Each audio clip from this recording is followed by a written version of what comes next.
भाजपा अध्यक्ष जे.पी. नड्डांनी फोनवरून साधला हरियाणाचे मुख्यमंत्री सैनी यांच्याशी संवाद। हरियाणात पुन्हा भाजपची सत्ता येण्याच्या शक्यतेवरून सैनींशी चर्चा। पुण्यातील भाजप आमदारांची डोकेदुखी वाढली। विद्यमान आमदारांविरोधात अनेक इच्छुकांची गर्दी। पुण्यात खासदार सुप्रिया सुळेंच्या नेतृत्वात महिलांवरील अत्याचारांच्या विरोधात महाविकास आघाडीचं आंदोलन। गृहमंत्र्यांनी राजीनामा देण्याची केली मागणी। सलग चौथ्या दिवशी शरद पवार घेणार इच्छुकांच्या मुलाखती। आज पश्चिम महाराष्ट्रातील इच्छुकांच्या मुलाखतींना सुरुवात। राधाकृष्ण विखे पाटलांचे कट्टर विरोधक राजेंद्र पिपाडांनी घेतली शरद पवारांची भेट। विखे पाटलांना पवार घेरण्याची शक्यता।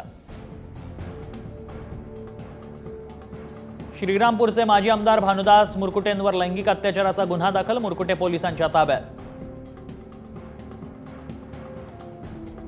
शरद पवार खासदार सुप्रिया सुळे बोबदेव घाट परिसराला दौऱ्यावर। बोबदेव घाटात 3 नराधमांकडून तरुणीवर झालेला अत्याचार। आरोपी अद्यापही मोकाट।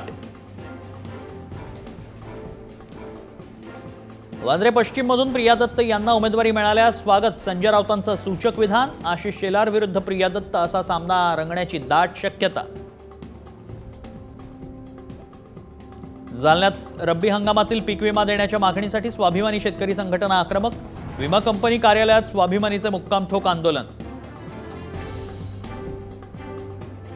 नवी मुंबई विमानतळाला दिबा पाटलांचं नाव देण्यासाठी हालचाली सुरू। केंद्रीय नागरी विमान वाहतूक मंत्री आणि मुरलीधर मोहोळांमध्ये बैठक। भाजप दिशाभूल करणारे ट्रेंड शेअर करून प्रशासनावर दबाव निर्माण करण्याचा प्रयत्न करताय का? हरियाणा विधानसभा निवडणुकीवरून जयराम रमेशांचा सवाल।